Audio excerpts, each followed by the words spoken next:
Today is Saturday, September 16th, and the location of the interview is at the Maxwell House, B&B, Walla Walla, Washington. Dixie Ferguson and Vic Phillips, the videographer, are conducting the interview. We represent the Blue Mountain chapter of the American Red Cross. I am interviewing Orson Swindle, that's S-W-I-N-D-L-E, a Vietnam veteran who left the service as a lieutenant colonel, United States Marine Corps. Orson, once again, could you state your name, date of birth, and current address? Okay, I'm Orson Swindle. It's S-W-I-N-D-L-E, the right way to spell it. And my date of birth is 8 March 1937, and my current home address is 5593 Golf Course Drive, Morrison, Colorado 80465. Okay, thank you. And Orson, tell us where you were born and a little bit about your little town. Okay, I was born in the little town of Camilla, Georgia, a rural town in southwest Georgia. Population when I grew up was probably less than 3,500. And my family had been there several generations that go back into the mid-1800s, as I recall. And I went to a small school. I think my graduating class in high school was 65. And I was raised essentially by my grandmother and my great aunt. And my mother and father were divorced at the end of World War II. My father was a Marine for the duration of the war. He enlisted in 1943 and managed to get there just in time to make the Iwo Jima landing with the 28th Marines that attacked Mount Suribachi, as you may recall. And he survived the war. He and my mother were divorced, as I mentioned earlier, and I was about 8 years old.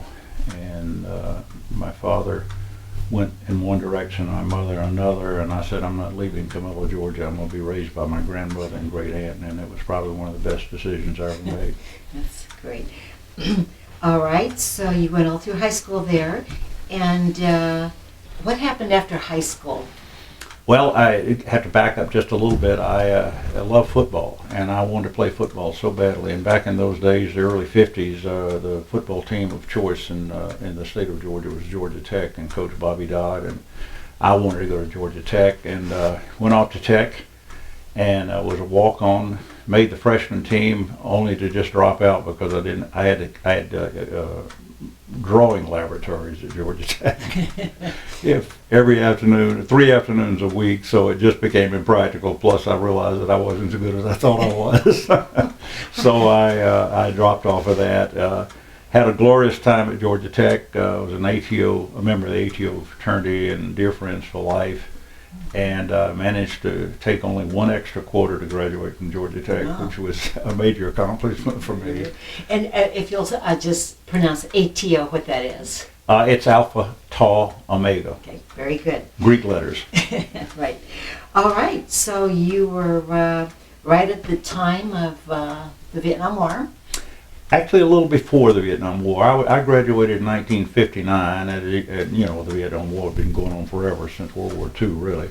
But in going through Tech at that time, 55 to 59, a lot of people don't recall this, but we had a mandatory ROTC participation. You had to take 2 years of ROTC when you went to Georgia Tech and many other colleges around the country. And I took ROTC for 2 years and found that I didn't particularly like ROTC, and I chose to go through the PLC program to get a commission in the Marine Corps. PLC is? Platoon Leaders Class, it's called, which is our Platoon Leaders Course, I can't remember. Mm-hmm. But it was it's similar to officer candidate school, and it required that I go to Quantico, Virginia, for 6 weeks in the summer of my sophomore year and 6 weeks in the summer of my junior year, and then I was commissioned when I graduated from Tech in June of 1959. And in August, I went on active duty to Quantico to the basic school. So there I am, 1959, I'm commissioned in the Marine Corps. Go through basic school at Quantico, and then I'm assigned to the Marine Air Wing down at Beaufort, South Carolina, Marine Corps Station. I had initially wanted to go to flight school, but I got married right after I graduated from Tech. And what is now my former wife, a wonderful lady, she wasn't particularly interested in that career, so I dropped out of the aviation program and I became an engineer with the Marine Corps attached to the Air Wing. And I was at Beaufort, South Carolina from spring of 1960 through the spring of 1962, and in the meantime I'd gotten the bug to fly again, so I applied for flight school and I made it into flight school and went to Pensacola in February of 1962. February, flight school in 1962, February. Okay. Now, did you always think about joining the Marine Corps? Did you always think about being in the military as a career? You know, I grew up during World War II. I was born in 37, so the big years, 42, 43, 44, 45, I was 5, 6, 7, and 8. And we were all aware of the war because everybody had someone in the service, and it was the World War. And it was a tremendous sacrifice for American people, and I remember planting victory gardens and as kids running around rummaging around for metal, scrap metal and stuff for the war effort, and collecting newspapers and bundling them up to give them to the people that picked them up. And I can recall in Camilla, which is a little bit out of the way, we had air raids at night, and the home guard, who were the older men who couldn't go off to war, they drilled once in a while, and the lights would all go out during the air raids. So we were just acutely aware of it. My father was in the Marine Corps. Iwo Jima obviously was a bitter and famous battle. And but I honestly, when I went off to Georgia Tech, it never entered my mind I want to have a career in the Marine Corps.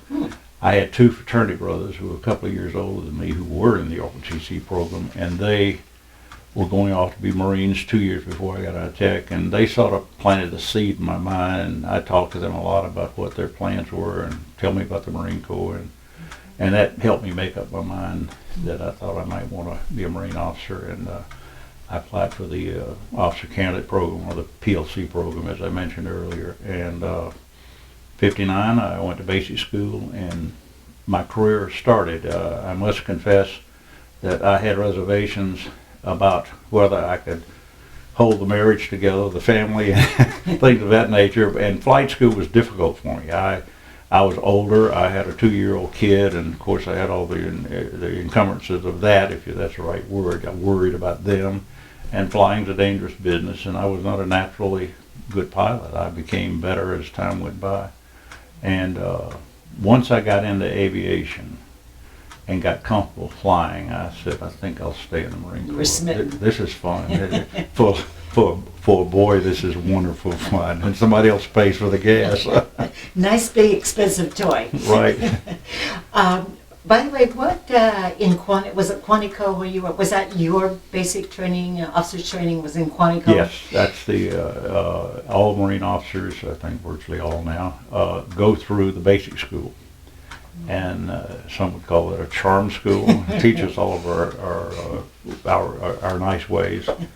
And it was about 9 months, if I remember correctly. Back in those days, I think it's been trimmed down significantly. We used to say it's 6 months of intensive training crammed into 9 months, so they've pared it down a bit. But all of us go through basic school now, I think.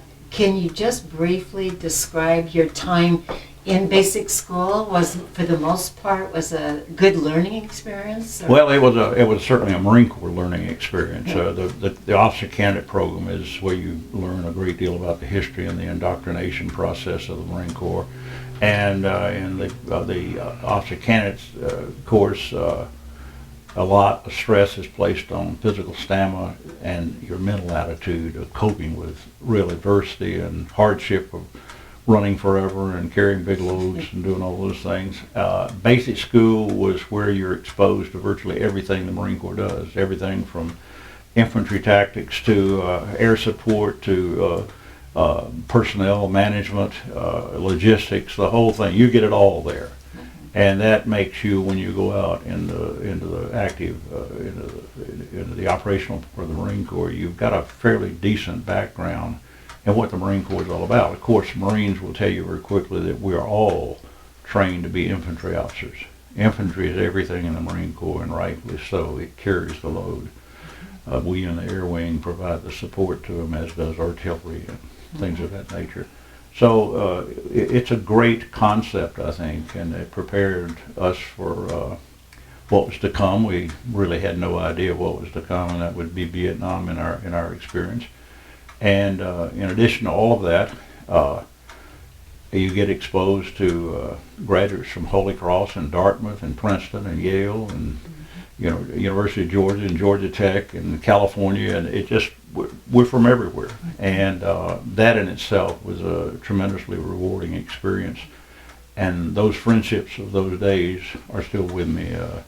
I have a dear friend he's Colonel Jack Brennan, who was President Nixon's Marine aide and military aide.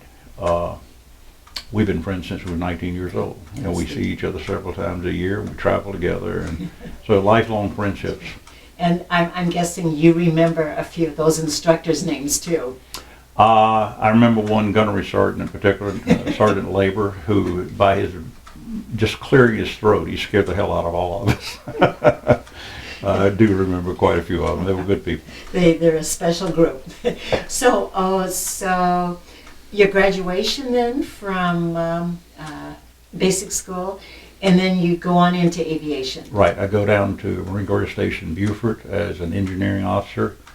I'm there about a year, and all my neighbors, all my friends are flying F-8s and A4 Sky, the A4 Skyhawk, the F-8 Crusader, and they're all saying, "You ought to go to flight school," and I'm saying, "Yes, I should go to flight school."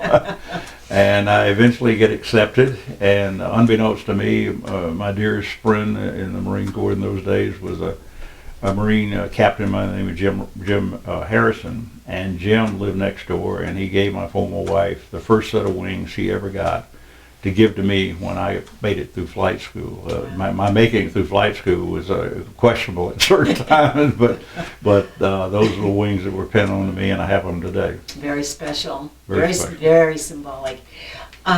So if you could name the various training bases that you went to or assigned to for aviation?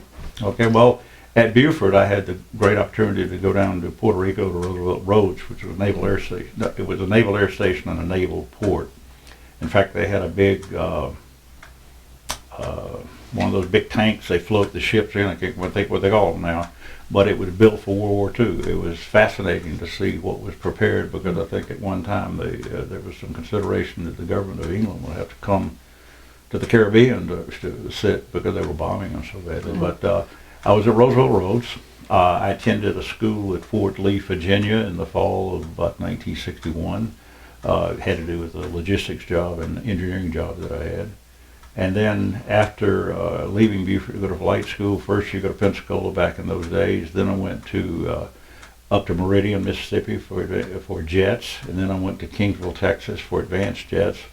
And then I got my wings there, and shortly after that, after getting my wings, I was picked with a bunch of Marines to fly Naval ROTC students during the summer in the aviation segment of their training, and we did that up at Corpus Christi, so I moved up there, and then I got orders back to Marine Corps Station Beaufort, my old unit, and I got back just in time to have the very job that I left, because they were going on an amphibious operation. They needed somebody to come in and provide the base support. We built 10 cities, if you will, and provided water and all electricity and things of that nature. And I had a lot of experience in that, so I went right back to the job I left. Right, very good timing. And then we went to Almeria, Spain.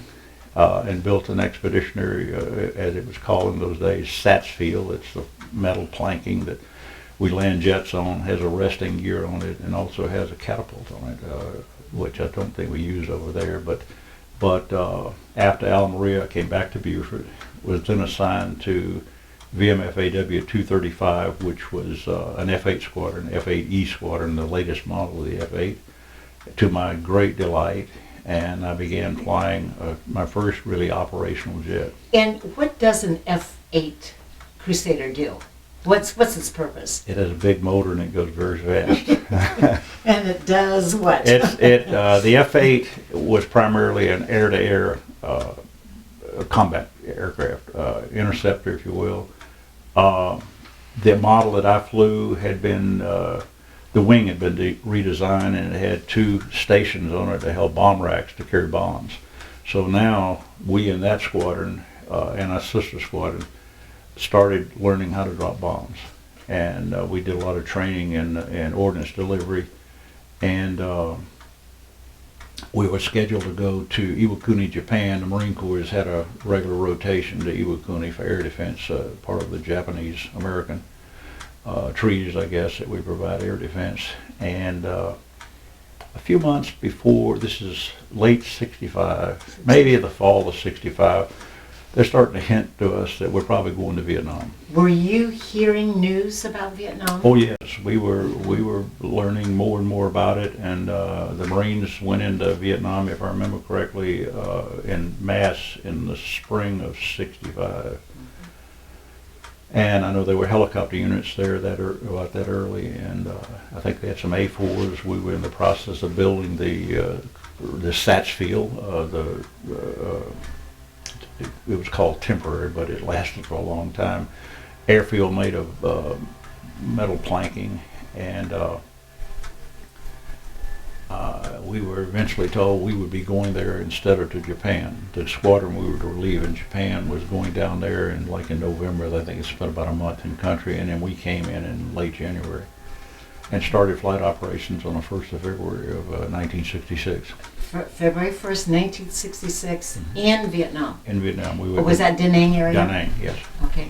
And Chu Lai had been built because the A4s were flying out of there, and it was still upgrading, but we were operating in both Da Nang and Chu Lai. With fixed-wing fighters, we had helicopters at, what was it called, Marble Mountain or Monkey Mountain? Monkey Mountain. Monkey Mountain, and other places.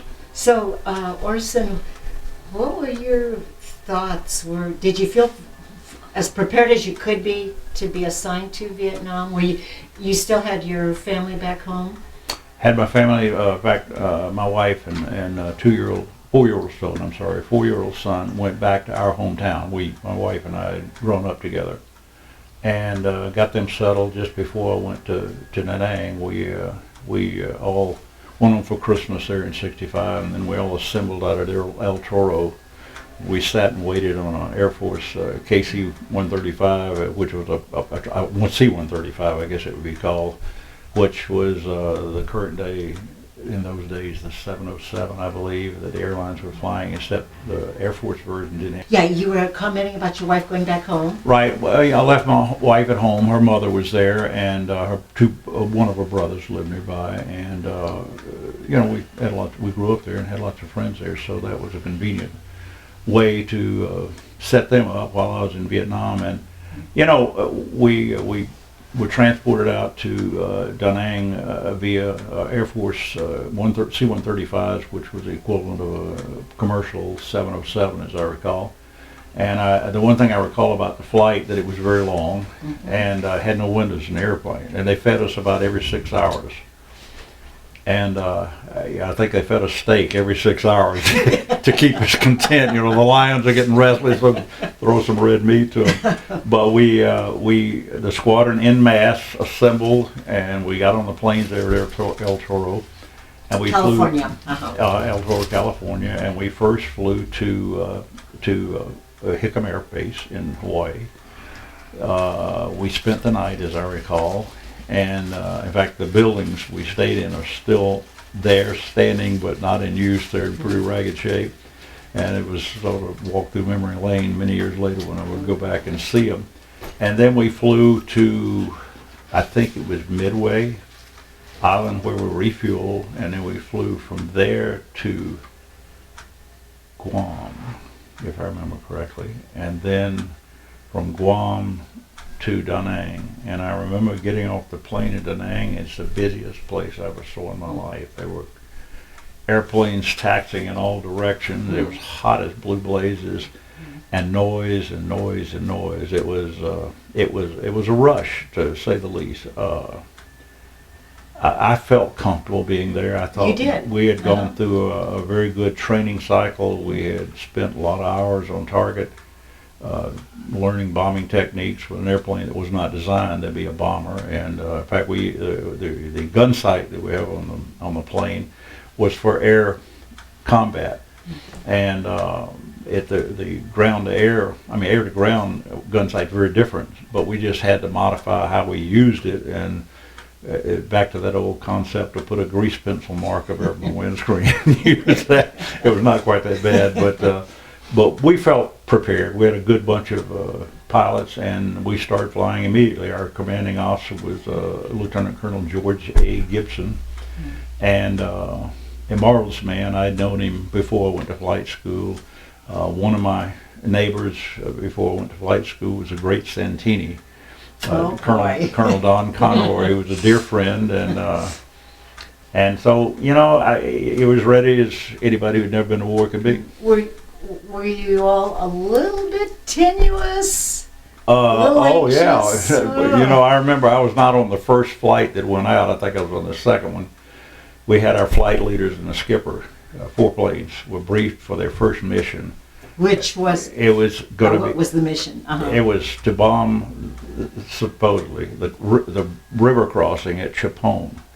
Well, they showed us the photos of all the gun positions around Chapone. Boy. And when the 4 of them came out of the briefing, they looked like death warmed over. They were ashen white, and I just said, well, please do a good job, so I don't have to go through all this. But we would bomb Chapone countless times, and I suspect that the riverbed there where we were bombing, it's steel throughout because there were so many bombs dropped on it. And there was no bridge, it was just a river crossing, and they didn't get shot at.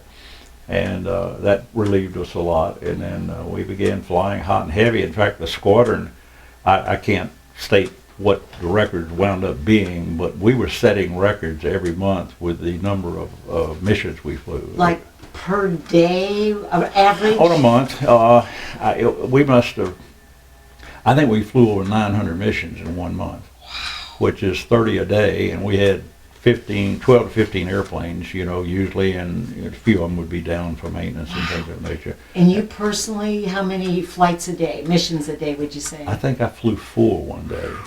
And those who were there in those days may remember we had the internal struggle within the Vietnamese armed forces, and Nguyen Cao Ky, who later became president, was representing the aviation side of their military, and then we had a confrontation up at Hải Vân Pass where the tanks of the South Vietnamese were coming to Da Nang to take on the VMFAW Air Force. We should have gotten a good signal right then, but on that day they had VNAF A1s, which is the big propeller thing. VNAF, Vietnamese National Air Force, I guess.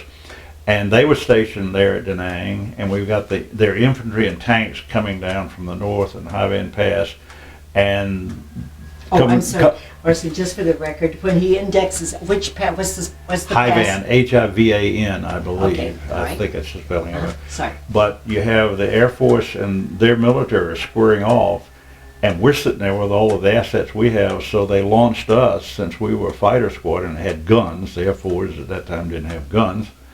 And we would go up and orbit the field. And I think I flew 4 or 5 hops that day, and there's no way we could turn with an A1. It would just run circles around us. But if we stayed high, they'd have a hard time coming after us, and but we had spent rounds from small arms fire landing in our flight line. What kind of fire? Spent rounds, the projectile from small arms. Small arms, gotcha. Coming over bullets, if you will, and hitting the ground on our flight line. It was an interesting day, to say the least. And but on a typical day, most of us of the pilots in the squadron, there were 15 or 20 of us, maybe 20. We would fly twice a day. When you would come back in at the end of the day, what was it like? Did you just collapse or debrief with each other? No, you go to the club and drink San Miguel beer. That's called debriefing. We would be briefed before the flights, and then we'd go out, and then we'd rebrief ourselves down the flight line. Then we would get in the airplane to go up, fly the mission. Very often we were dealing with airborne facts that usually the Air Force provided early on, and then the Marines started having their own.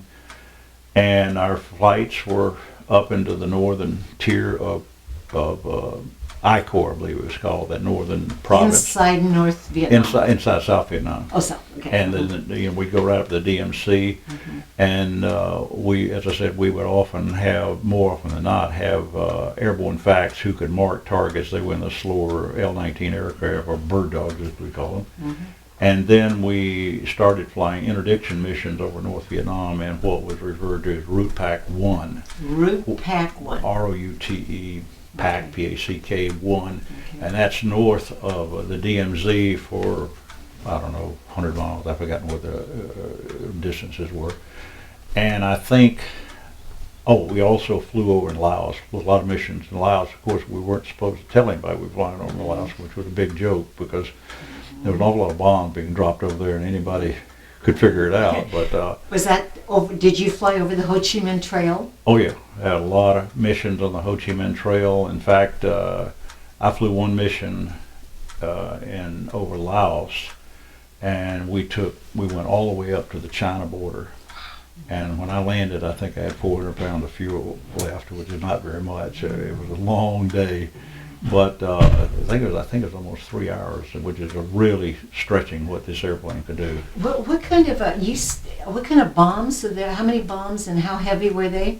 Well, we had 4 cannons. We carried 400 rounds of 20 millimeter, 100 rounds for each cannon. They are mounted on the side underneath the cockpit.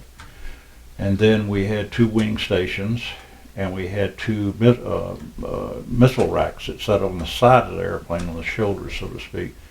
And we could put, 1, 2, 3, 4, we could carry 4 5-inch rockets on either side, Zuni rockets, and that would give us 8 Zuni rockets, which is a pretty potent weapon. And then on the wing stations, we could put on a bomb rack attached to this mount and carry 8, a total of 8, 4 on each side, 500-pound bombs or 250-pound bombs.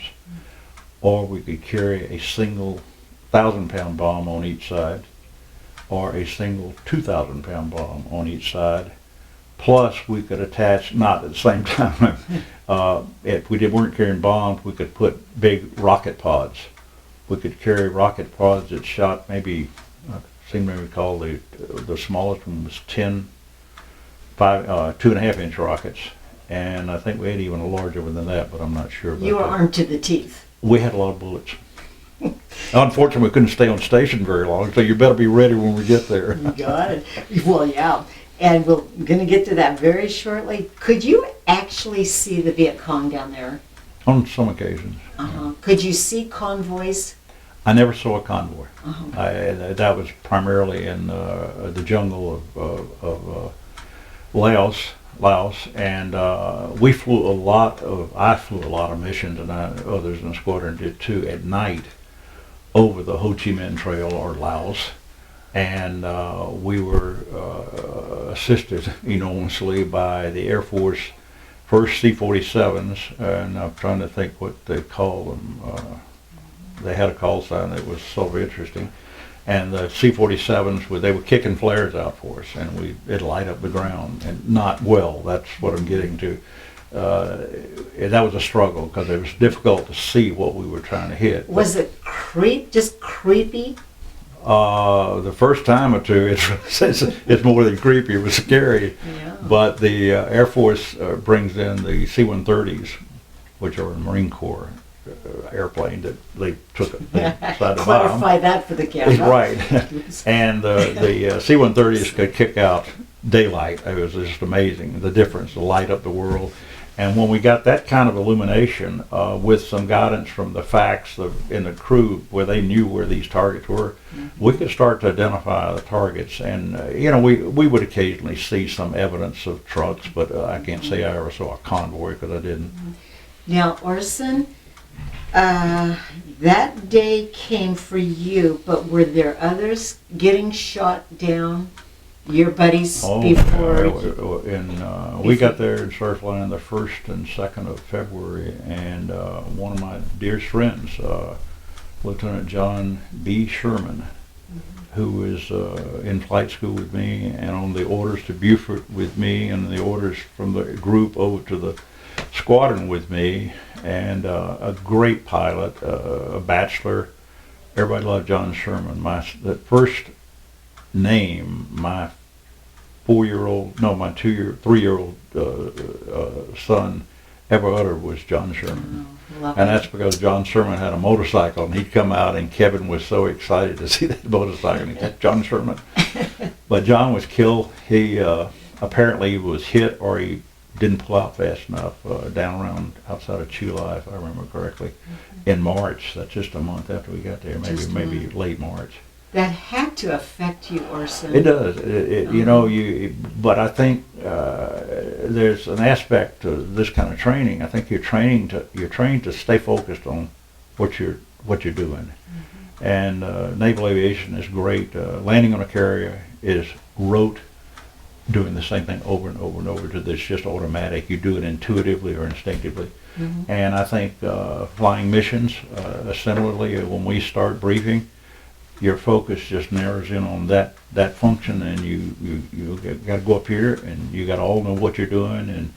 And I was not a senior captain at the time, and I certainly didn't have the experience because I had just started flying. And but the more senior flight leaders would brief everything methodically. We're going to do this. We're going to be at this airspeed. We're going to this altitude. We're going to go up here, and then we're going to turn left, and that type of stuff. And then we're going to listen to the fact we have one. If we don't, we make our own approaches. Oftentimes we try to all come in from different angles in case of anybody down there shooting. We could, evasive maneuvers. And you just do it, and you come home. And we never lost anybody in the flights that I was on until I got shot down. Yeah. But there were other casualties, losses of aircraft. Chula would lose a few, and we occasionally, Da Nang would lose a few. But it was not that hazardous in a sense. I mean, it's always hazardous, but it just wasn't a common thing. Now, if you're over there in Thailand with the Air Force flying 105s, they're losing 105s every day. I mean, half the people I knew in prison were from F-105s and Navy A-4s. I kid you not, they shot down a bunch of them. Wow. Well, Orson, that day came for you. So, can you describe that day? And by the way, how far into your assignment in Vietnam? Oh, I got there, as I said, the 1st of February, and I was shot down on the 11th of November, '66, Armistice Day. So Veterans Day, I guess. Yes, yes. I was flying with a guy. I was no longer in the squadron. I was over at, I'd flown 185 missions or so by August, and that's February to August. What's that, 6 months? Almost 6 months, 6 months. And I'd flown 185 missions by then. That's 30 a month. That's a lot. And probably at least a third of them at night, and at least a third of them over North Vietnam or Laos.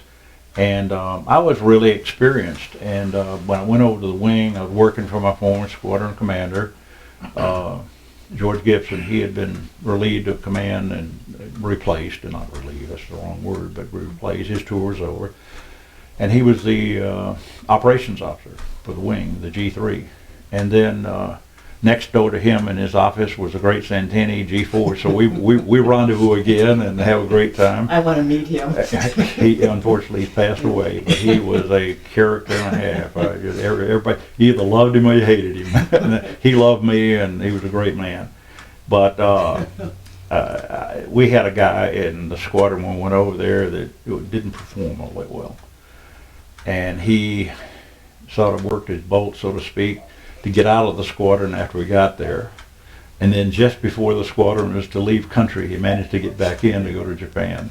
And I had sworn I'd never fly with him again. Well, I have the duty the night before I fly, and I go, as soon as I'm relieved at 6 a.m., I go over and hit the sack, because I know I'm going to be flying in the afternoon. I think I'd seen the schedule. Yeah, I'd seen the schedule. But I saw he was leading the flight, because the new commanding officer of the squadron didn't want anybody outside the squadron leading the flights. And here I am with 180 or 200 missions, and I can't lead. I was over 200 by that time. But anyway, I go to sleep thinking about that, you know, and then I wake up and discover they just shot 2 Air Force F-4s down on our target. And I'm saying, oh me, what am I going to do? I'm going up here with a guy that I don't have any confidence in, and but there's no way I can back out of this flight with these circumstances because that won't look good. So stiff upper lip, I went out and flew the mission on his wing. We got over the target just across the DMZ, right by a place called Bat Lake or Fingers Lake, and not maybe a few miles from the beach. And it was a really windy day, and the fact that we had airborne facts actually eased over into North Vietnam in a little L-19, but instead of being at 1,500 feet like they were in South Vietnam, they were 6,000 and 7,000 feet out there because the gunfire was horrendous. And they, like I said, they shot 2 F-4s down, and that day they had damaged, knocked those down, those 2 down, got me, and then damaged 3 other airplanes. Well, almost lost an A-6 as I recall hearing. And the wind was blowing the smoke away from the target, and the lead, who will remain unnamed, couldn't see it.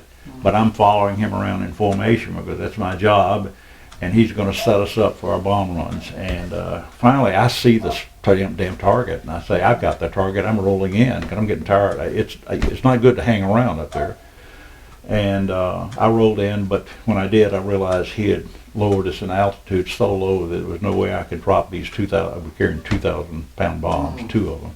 There's no way I could drop them, so I aborted the run, pulled up, came around, came back in for the second run, and pulling out of it, I got a huge impact underneath my airplane, and it obviously is attention gaining to say the least. And I looked over at the hydraulic gauges on this side of the instrument panel. I roll in and proceed to pick up the dive angle, which is 40 degrees, and I'm at 8,000 feet, and 40 degrees and 500 knots, if I remember correctly. And I'm smoking down this thing, and we can't deviate. We didn't have the computers of today where the computer does all the calculating. We're trying to figure out the winds. There's real windy down there, and we got to be on the right dive angle. If we're shallow, we're going to hit short. If we're steep, we're going to hit long. Got to be on airspeed. If we're fast, we hit long. If we're slow, we hit short. And all these calculations are going through my mind, and I'm certainly aware they just shot 2 F-4s down, but I don't see any fire. And I pulled off, impact on the aircraft, immediate jolt. The airplane starts slightly vibrating, and I look over the hydraulic gauges, which are the lifeblood of the airplane. It doesn't fly without flight controls, which are powered by hydraulic fluid. And all 3 of them are going down. And about that time, I get my attention back on what's happening. I'm in a steep climb. I'm going very fast, and all of a sudden, the aircraft just pitches up to a very steep angle. Well, I had to push the power forward because you stall if you do that. And I'm trying to figure out what the hell's going on here. I have a suspicion, and I radio the FAC and told him, I said, I'm hit. I'm trying to make it to the beach. And about that time, the airplane pitched right straight over the top. So the elevators on the back of the airplane, control up and down, are free planing back there. And all of a sudden, the wind apparently hit them so that they pushed the nose over. And now I'm going downhill at about 500 knots. And I pulled out at about 2,000 feet. And this is seconds I'm talking about, all this happening. And so I can't be much higher than 3,000 feet. And all of a sudden I'm going downhill at about 70-degree angle at a great rate. The stick won't work, nothing's working. And in the process of going over the top, negative G's lifted me up out of the seat of the airplane. The seat pan, which is where the parachute is attached to me, but I'm no longer in the seat. So if I'm going to eject, I got to get back in the seat. So I use a stick to pull myself back down once it's stabilized in a nose down attitude to get seated, see if I can do anything. And finally I got on the mic again, radio, and said, I'm getting out of this damn thing. And I pulled the curtain, and all of a sudden my world changed. By the way, Orson, your co-pilot, the pilots around you, what happened to them? I don't know. Well, I was going to get to that because I said I transmitted. Well, I'm sure the last transmission was at an octave about Maria Callas level, you know, very high and squeaky. And I'm not very proud of that because I know I was in an absolute blue panic right then because I had lost control of the airplane. Absolutely. And there's no way I could recover it. It didn't have any controls. Oh. And nobody heard it. I be honest with you, after I got on the ground and was going through my head for the next 6 years, what happened, I'm saying, God, I hope nobody heard the last transmission. When I got home, one of the first questions I asked of people who would know, I said, did anybody hear my transmission? Not a word. I said, thank you, Lord. Nobody heard me in my most panic moment. Save face. So I was relieved of that at least. And, there I am in the parachute. And the first thought I had, as I said, I ejected, we pull the curtain, and it triggers all the mechanism. And in about a half a second, you're out in the air. And I had that face curtain in my hand. I took it away, and I said, Dear God, take care of Gail and Kevin. And then I threw it down. I reached for my radio. I took my helmet off so I could talk on the radio, and I never heard anything. So those damn things weren't. The radios that we had, along with the infantry, with the walkie-talkies, were so bad. We were buying, people who had access to the Radio Shack and PXs were buying little radios there to carry with them because they would work. But anyway, there's a receiving committee for me down there of hundreds of people. They're shooting at me. I would find out later that one of the Air Force F-4 crewmen was killed in his parachute. They shot it, they killed him with rifles. And I landed among them. They immediately started beating up on me and stripping me of my flight gear and my G-suit and all that stuff. And they were using machetes to try to cut that stuff off, and I thought they were going to kill me right there. So I said, I'll take it off. And I undid all the buckles and things. They were fascinated by all the buckles. But they took me down into a cave. By the way, were these villagers, kids, adults? The old folks, women and children, and a militia with rifles and bayonets and army. That was a cross-section of Vietnam. And they took me down this cave where they put me in a sort of a hole that was about, 4 or 5 feet wide, about 6 feet long. And they told me to sit down, and I sat down, and people for the next 12 hours would stroll in there. They would spit on me, urinate on me, beat me with sticks, throw rocks on me, and bash my head. It was a miserable night. I was in total shock, and I kept telling myself, this is not happening, good God. Not happening. And that was my first day in North Vietnam. Just surreal. Yeah. Were there people constantly around you all night long? All the time.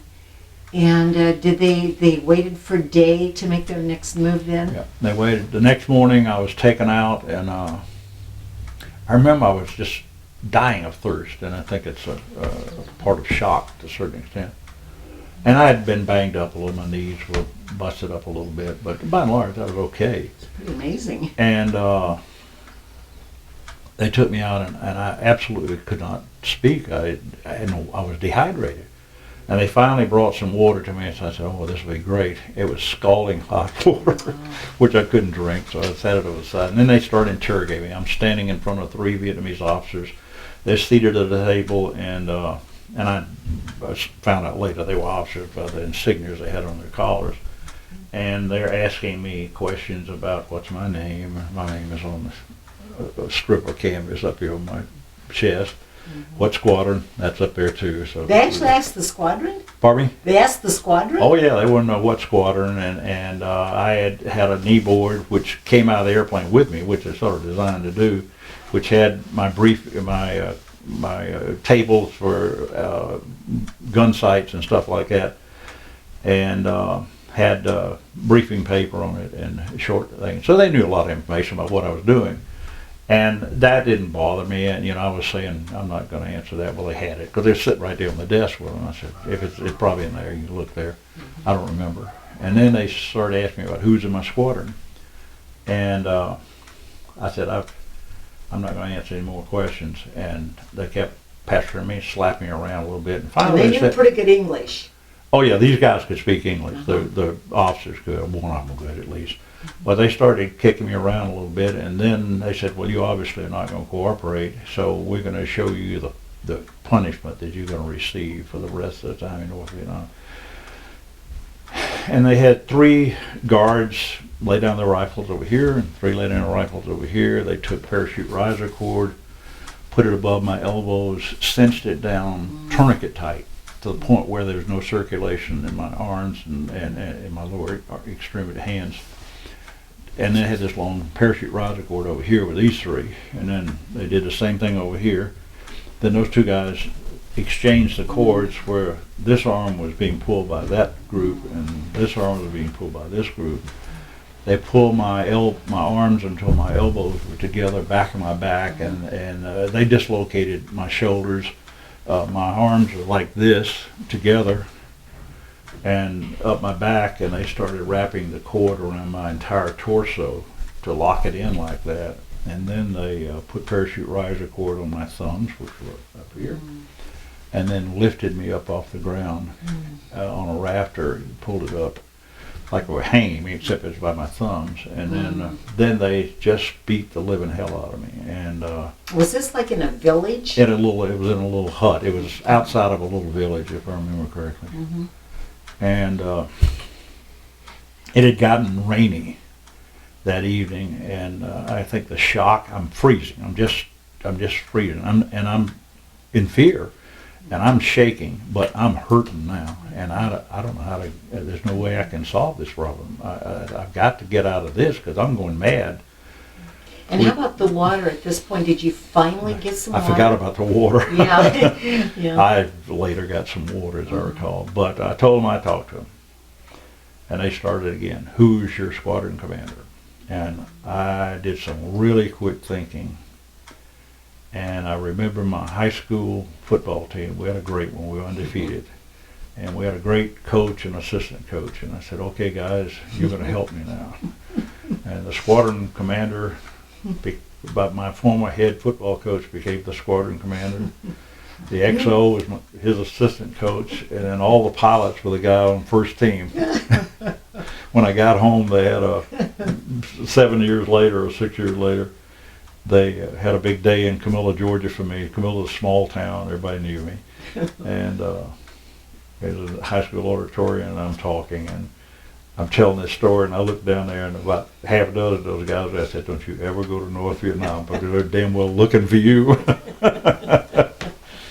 So I wheedled out of that without giving any information, and they took me out.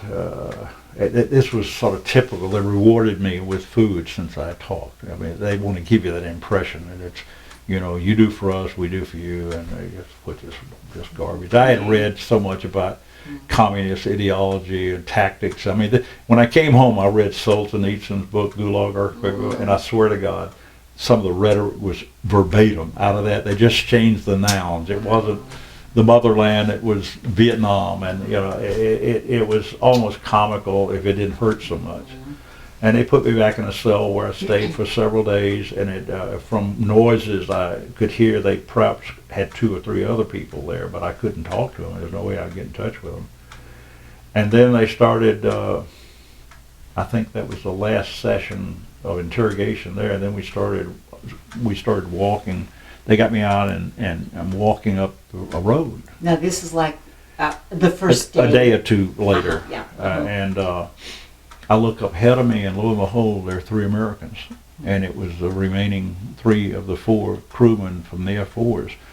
And I found that out later, but they're maybe 50 yards ahead of me. And they had them together because they obviously knew each other, and they got me trailing behind. And we walked for a long time, a day or 2, and then we had to cross a river, and they had like sampans, and they put me in one with one of those guys, and we immediately identified each other and started chatting, and then they came with the rifle butts and started beating us.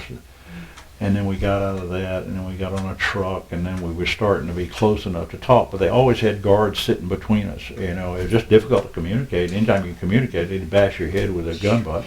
Would they just anytime they felt like it just hit you? Or were there Yeah. reasons usually? Well, Like you're talking they want to to each stop other? you from talking, Yeah. and if they hurt you enough, you'll stop talking. Yeah. Uh-huh. But it was just, I mean, we bombing the hell out of the country, so, you know, I can see how they might be a little angry with us. One of the cardinal rules you remember as a fighter pilot is, for God's sake, don't jump out of the plane over the target you just bombed. They're not going to like you.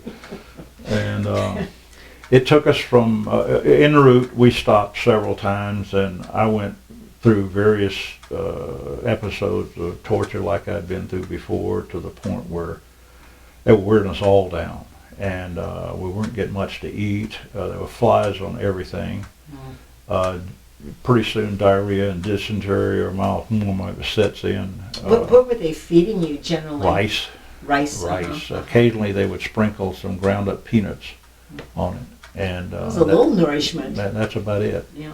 And the water we had was typically tea, but it had been boiled. The main thing is they boiled it. They knew to boil it because we'd gotten terrible germs. We got them anyway, but not germs, but even worms. When we all came home, by the way, one of the first things they did, they gave us these worm-killing cyanide tablets, I think, and it worked. And we got rid of the worms. But I remember one particular bad session, I wouldn't talk to them. They kept asking me the same question, I wouldn't answer them, so they started really beating up on me. And they trussed me up with my hands behind my back. And like we think as kids, we call it hogtie. Noose around my neck, run through my legs, and attached them around my waist or something, I've forgotten. But anyway, they had me bent over, and they were all, you know, a foot shorter than I was. And they had me in a circle of about 8 or 9 guys in a little village. I remember the little kids came and watched this. But they started slapping my head. They haven't been over their level. They're popping me side the head, and they ruptured my eardrums and my nose. I'm bleeding, and they just beat me like a ping pong ball around this little circle. And you know, but I think back on it, and I said, God, could it have been that bad? You're damn right it was that bad, Orson. Quit kidding yourself. It was And painful. did you think along the way that this is it? I'm dead. You know, you in those early weeks for all of us that took some time to get there, we were not convinced we were going to live through it. I mean, there was one day when an officer just got provoked because I wouldn't talk, and he pulled out his pistol and put it right in my face and pulled the trigger, and thank God it didn't have any bullets in it. But, you know, that's heart-stopping. And the other guys, 3 guys, they were Air Force, and they'd beaten it up pretty bad. And by the time we get to Hanoi, this was the 11th of November, they were shot down same day. I think we got to Hanoi about the 19th of December, so we're talking 35 days maybe. Long journey. And just wore us out. And toward the end, as we approached Hanoi, they had us in trucks, and military guys will recognize a 6x. It's a cargo truck. It's something like that. And we were trussed up and had us sitting on the decking of this damn thing. And the roads were just horrendous. And we're bouncing all the time. And it just beat the living daylights out of you. And by the time we get to Hanoi in the night, we're pretty well done. And they open the back of the truck, and we struggle to get out, being tied up, and look up in this gate. It's a big steel gate, solid steel, you know. And they open it up, and they took me away from the other 3, and I said, I'll see you later. And I gave one of them my shoes, or my socks. They'd taken my boots away from me, and he was really suffering. I gave him my socks, and I walked in barefooted, and they closed that door behind me, and they got there a minute later. Maybe I was the last one out. That might have been it. Anyway, they closed the door, and I walked in, and I thought I just stepped into hell, because the door said, ka-chunk. And there I was, and sound effects. Hanoi Hilton place, and they put me in a cell, and a little segment I would later learn was called New Guy Village, where all the new guys village, and it's where they put people for initial interrogations. And I was housed in a day or 2 later in what we call Heartbreak Hotel, which was a cell block. It had 1, 2, 3, 4. It must have had 8 cells. One of them was converted into a sort of a shower. It had a shower head in it. and then the other 7, if there were that many, maybe 2, maybe 5, and it had two concrete bunks, leg irons in the end. That they would have they'd open them up, like this, you put your legs in and clamp them down and you can't move. And they started interrogating me hours and hours a day, and I was trying my damnedest to avoid anything. And Orson, were you just almost delirious? I wasn't delirious, but I was depressed. Despair, I guess, is a better word, not depressed, but just despair. I said, God, how the hell am I going to get out of this thing? And I kept saying, the other guys here, and they've survived it apparently, and we didn't know a lot about POW back then. And they got me in interrogation toward the end of that stay there, and they had guards behind me and more senior officers there, and he's interrogating me, and I won't answer questions. They started beating me on the back of the neck with gun butts, rifle butts, and then he finally said, well, we're going to cut this short, or words to that effect. They don't speak with the vernacular that we do, but he said, if you do not talk now, if you do not write, I think they were trying to get me to write a statement, you will get these. And he lifted the ropes up from behind, and I can't do this again. I just cannot do it. So I said, okay, you got to start figuring out how to lie in writing. And I wrote a statement, and I botched up the English to where anybody with any brains in the United States could say, this guy didn't write this, he's more well educated than this. And during the course of me sitting at this little desk, they left me in the room, and I started looking around at the desk, and I picked up underneath the ledge of the desk, there was a box of the alphabet, A, B, C, D, E, 5 by 5, and I looked, and K was not there, so they dropped K, and it said, POWs learned this, and it had cat, and it had dot, dot, dot, dot, dot, dot, and then for T, what, dot, dot, dot, dot, dot, dot, dot, 4, 4, 4. I looked at that damn thing, and about that time they come back in, and because I hadn't finished writing, they started beating me again, but that had been a very valuable short period of time I had, because I saw that. But anyway, I have to get back to this stupid thing I'm writing, and then eventually, after that's over, they take me out and they move me over to another camp, which we call, my mind is really forgetting. You forget the good things. Was it Song Day or? No, it was an old photo studio, which was interesting.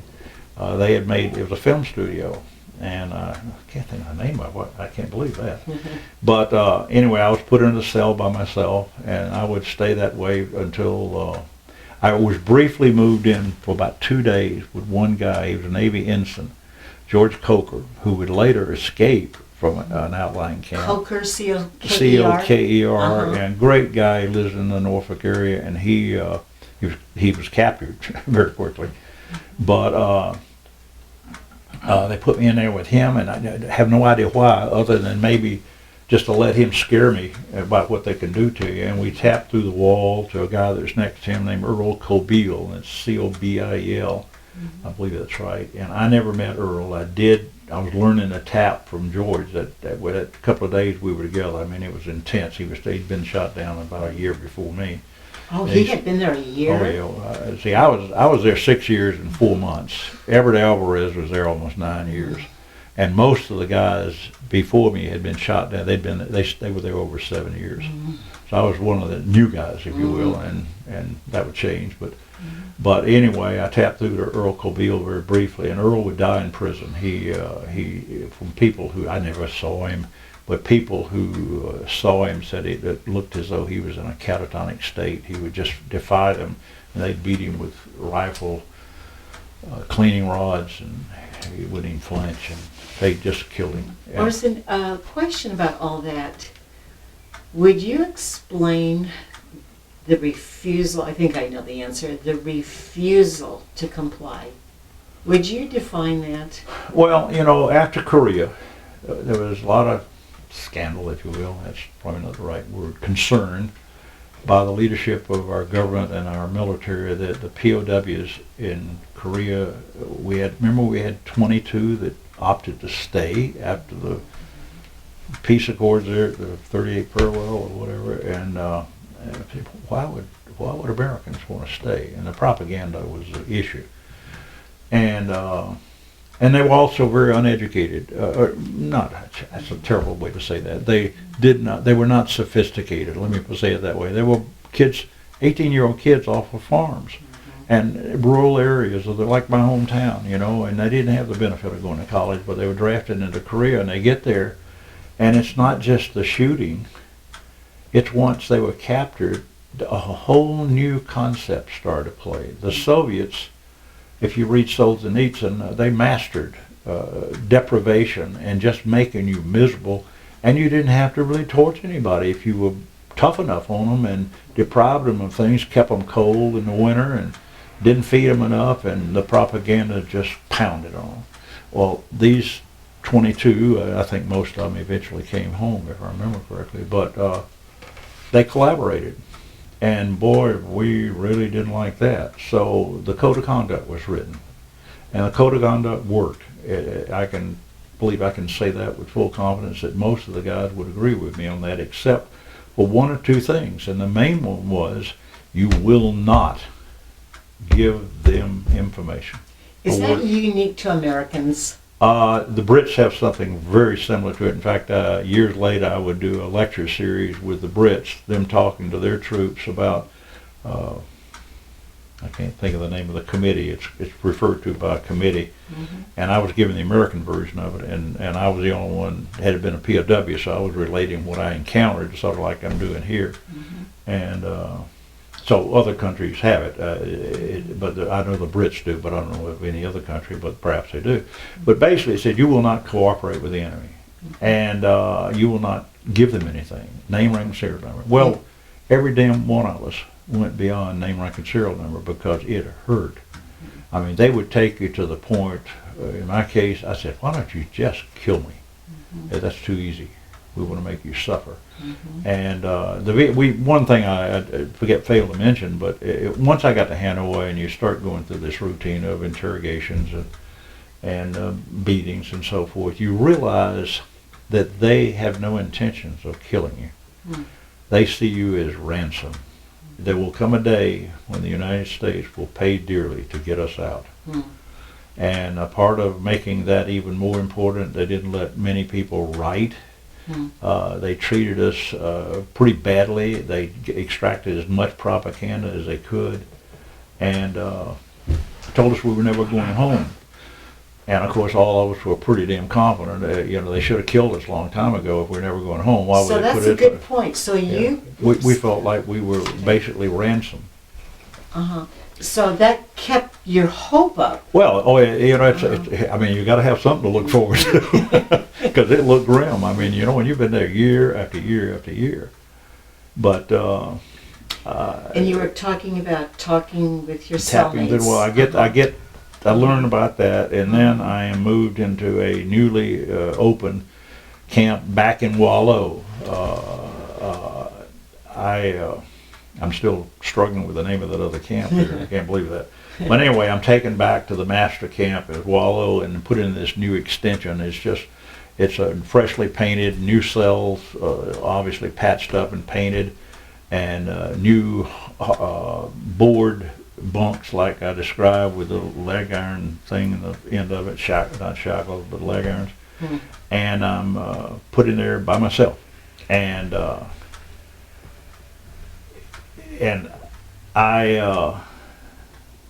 I'm still being belligerent. I almost feel I've got to be belligerent because I've written something and I feel guilty as hell about it. And every one of us went through that same thing. And I'm really feeling bad about it. And I'm by myself and I'm pacing back and forth, and I finally start communicating, and I get in touch, tapping through the wall very slowly to the guy next to me. It was Commander Bill Frankie. Bill was there well over 7 years, and then Admiral Stockdale has moved in, later Admiral Stockdale, Commander Stockdale has moved in a few cells down, and I'm whispering to him. And you actually could whisper to him? We would clear. We communicated enough to say, okay, you guys down here watch that entrance, you watch this one, Orson, because I was square on with it. And if we saw a guard coming, we'd do a little cough real quickly, and everybody get up and start pacing back and forth. And but I whispered to Jim Stockdale on several occasions, and just I could praise him until hell freezes over. Just a remarkable leader and intellect. But I'm resisting. I won't sign for. They want everybody to sign for soap. I said, I'm not signing for soap. You know, so I'm dirty as all get out. I mean, I was scraping from the beatings and the pushing me down in mud and everything in those early days down in the southern part of the country. I was scraping the dirt out of my scalp for over a year. We got to bathe once every several weeks or something like that. Was it a shower? No, it's just a sponge bath? A double, what do you call it, country sink, you know, with two, and water that you could drink, you could not drink. And I'm filthy because they won't give me soap and I won't sign for it.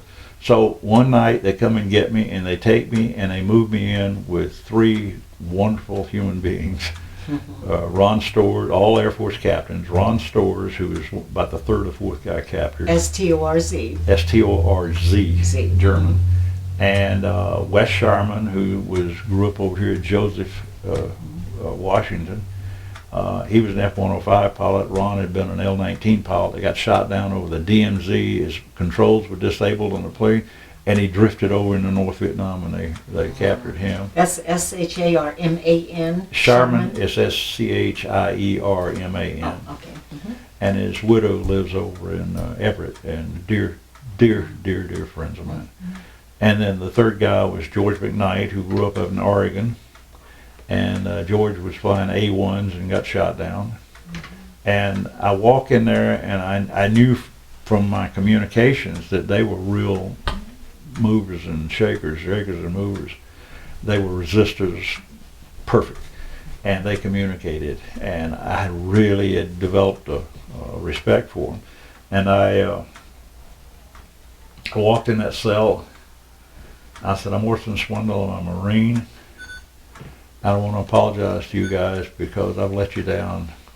I wrote this statement. Under pressure, but I wrote this statement. And George McKnight laughed, he had an infectious laugh. He said, you're looking at the Ernest Hemingway of North Vietnam. He said, I'm telling you, man, when they got you in those ropes, you will write.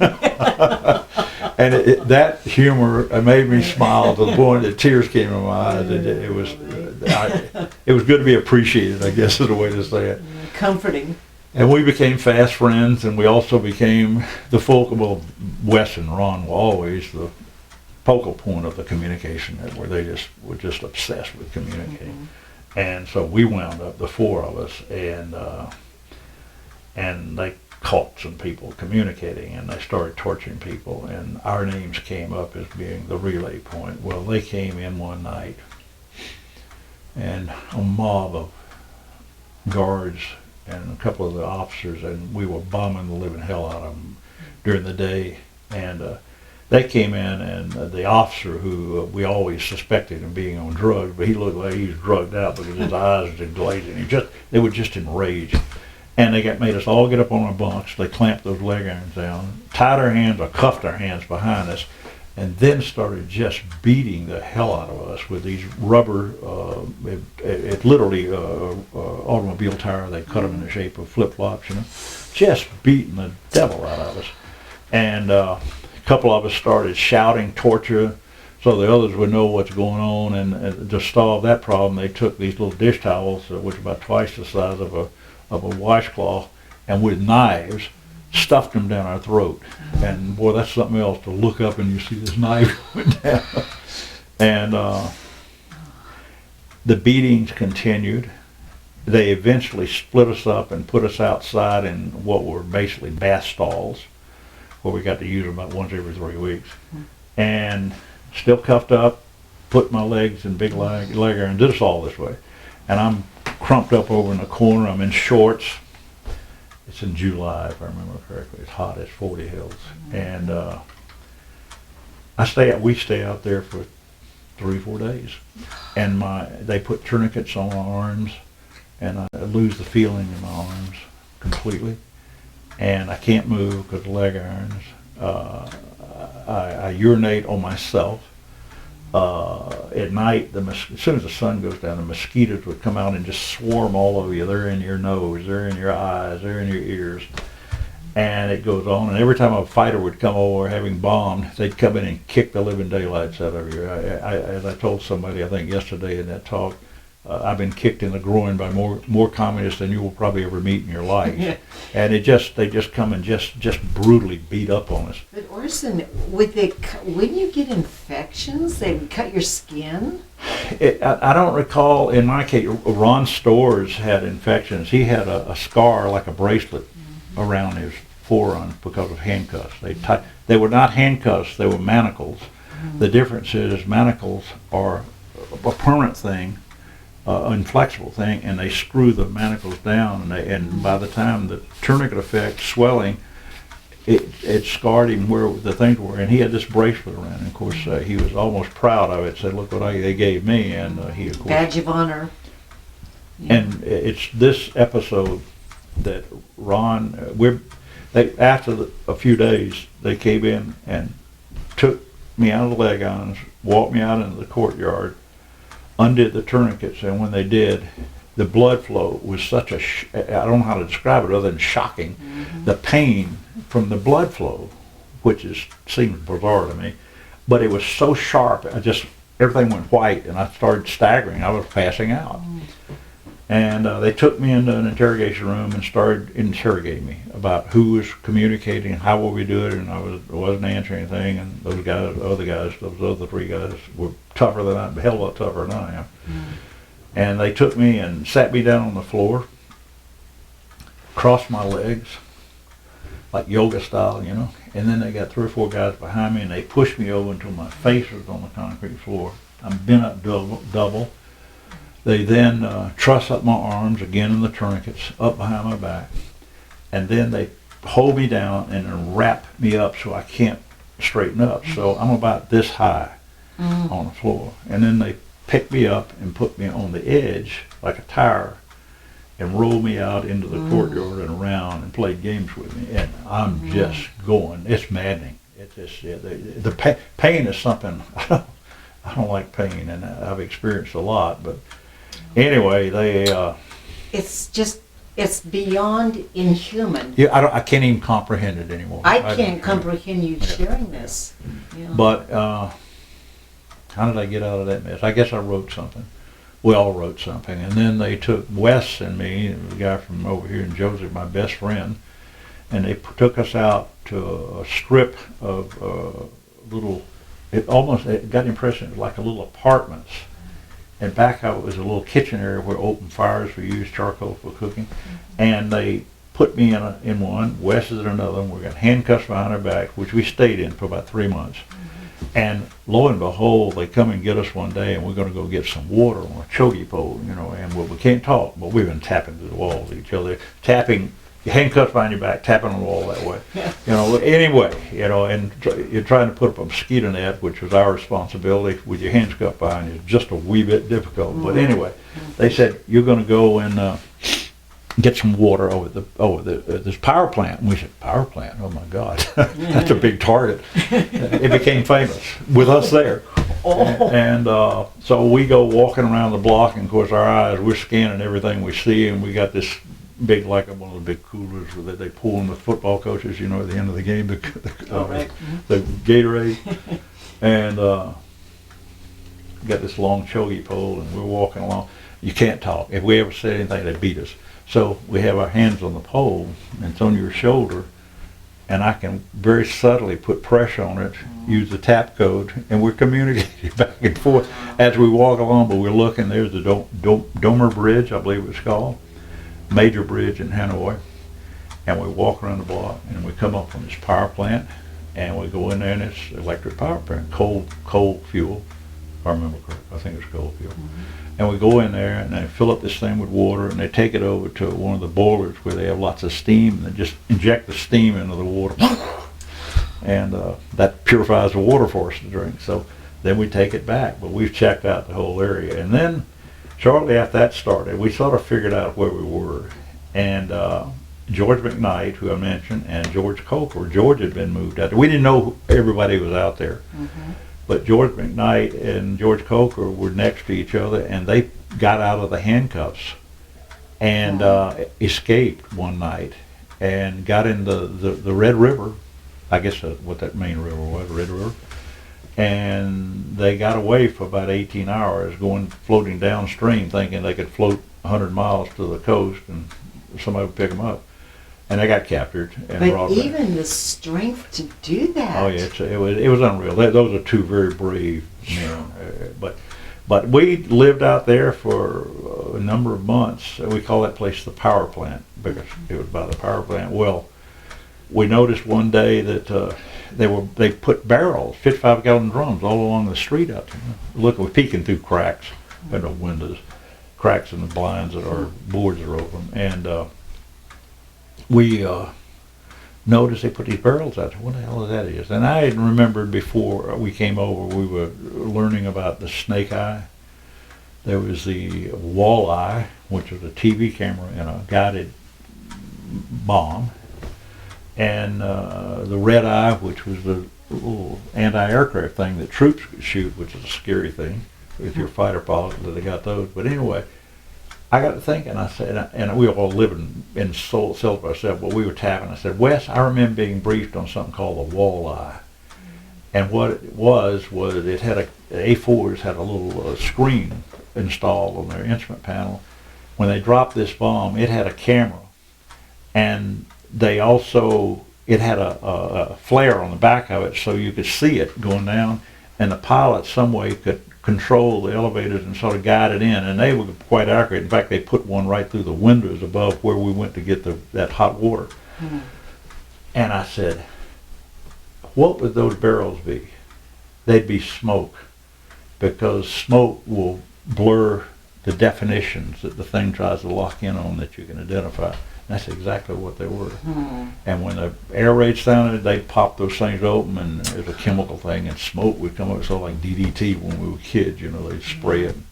And boy, all hell broke loose. The Navy bombed there. I guess the Air Force participated too. And they did find it. They did destroy it. They bombed it and missiled it or whatever else. And when they were dropping those bombs, we were being lifted up. We're right there. And they don't know we're there. I was going to ask, did they probably, they didn't. We don't think they knew, but right. One of the things that we speculated, the reason they had us walking around is because they figured somebody that was on our side there in Hanoi would have seen us, and they would relay back, they've got prisoners over here right by that power plant. Mm-hmm. And the Navy would say, oh my God, we can't bomb there. Well, if they were thinking that, nobody pushed that idea, because they damn sure bombed that place.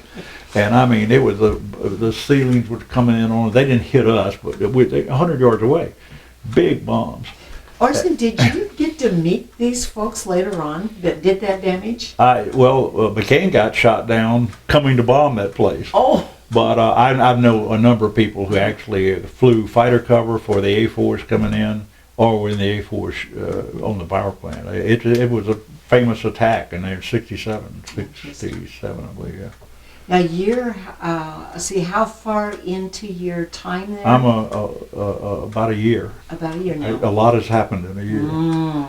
And we eventually, let's see, I've forgotten what, they moved us, after, I've forgotten the events, but they moved us back into the Hanoi Hilton, where the camp where they had us. We had those camps, and one they were called Vegas. And each building had the Stardust, the whatever the. Now, was that named by you or them? No, some of the other guys, the Air Force guys, they knew all about Vegas. I didn't know anything about Vegas. I never been allowed to go that far. But they named it for all the casinos, the Stardust, whatever they are, and we moved back in there, and Ron, of course, had disappeared, and George McKnight. After his escape with George Coker getting captured, he disappeared. Mm. Coker disappears. Mm. And we would find out much later that they took 11 of our most senior and these two, George McKnight and George Coker, junior officers, out to a camp that they would call Alcatraz. Mm. And they were in leg irons for over a year, I think about a year and a half.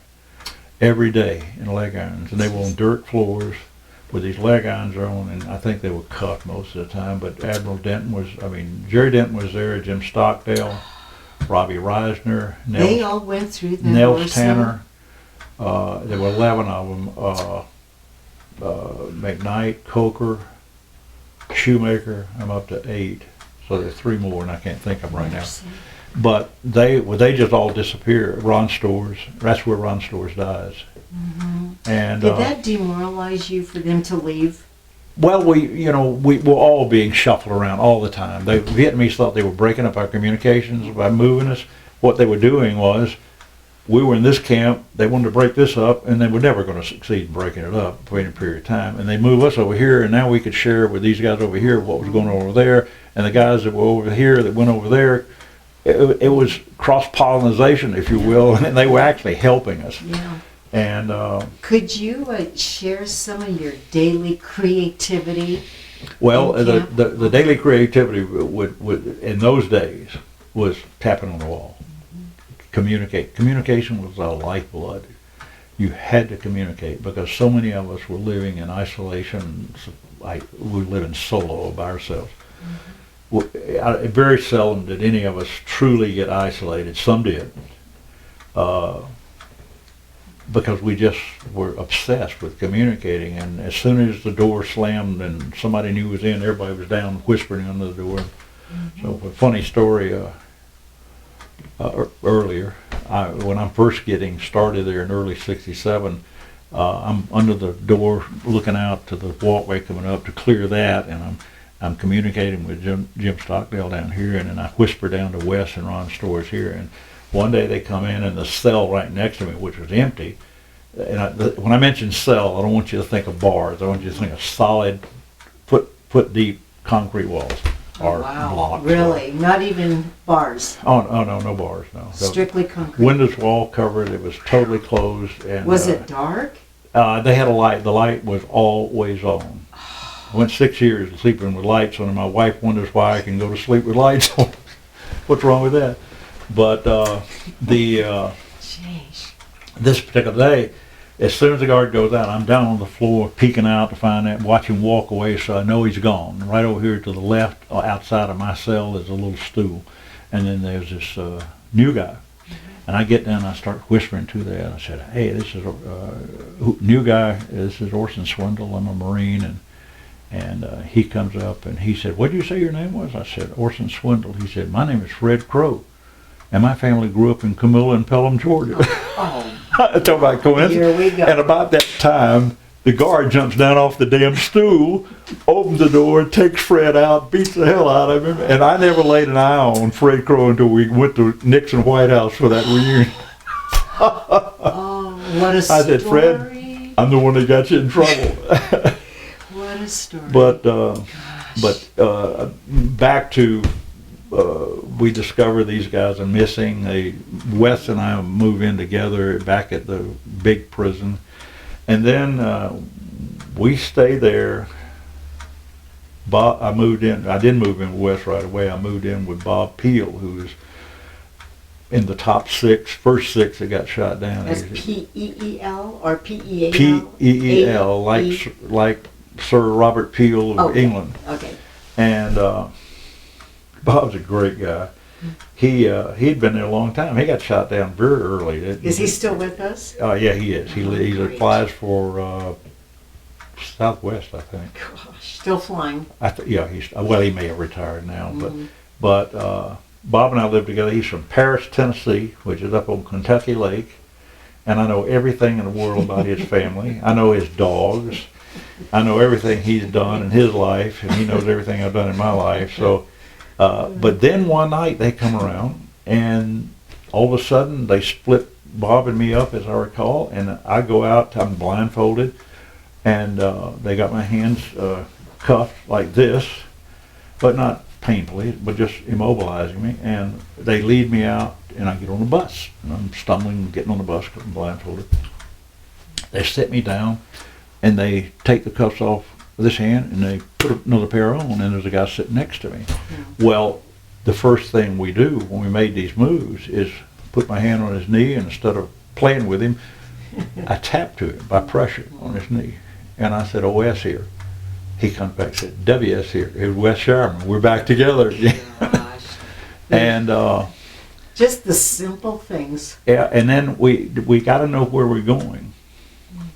We want to know where we're going. I guess in a sense we got to. So we had a system that we had worked over in conversations. That I'll say, I'll keep up with vectors, you keep up with time. So we know which wall of the prison we went out on. We know we drove half a minute west. Then we turned north or south.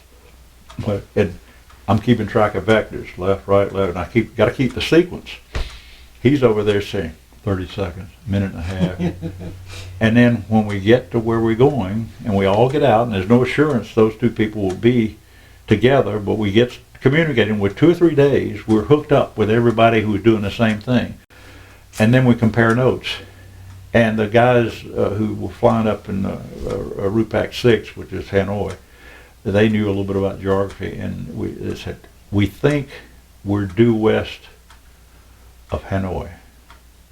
Maybe about 20 clicks. Okay, the average, that's about where we are. Maybe slightly north west. I mean, that's so smart. And then one of the guys was taken over for a quiz one day, and as he's walking over there, he got the gate to this quiz room. We said, we think we're there, and one of the guys who's flown a lot of missions over here said, that would be out around a place called Sơn Tây. We bombed targets out there one time. And said, okay, got that. And then one day, we just said, we're at Sơn Tây. One of the guys walking over to the quiz one day, and the main gate is open, and there's a little street sign out there saying Sơn Tây. And then he went in the quiz room, and in the quiz room, interrogation room, there was a big map. And when the guards left him in there before the interrogator came in, went over the map, Sơn Tây, that's exactly where we were. That's amazing. And we were within... Just train mites. We were within a mile, or certainly probably less than a mile.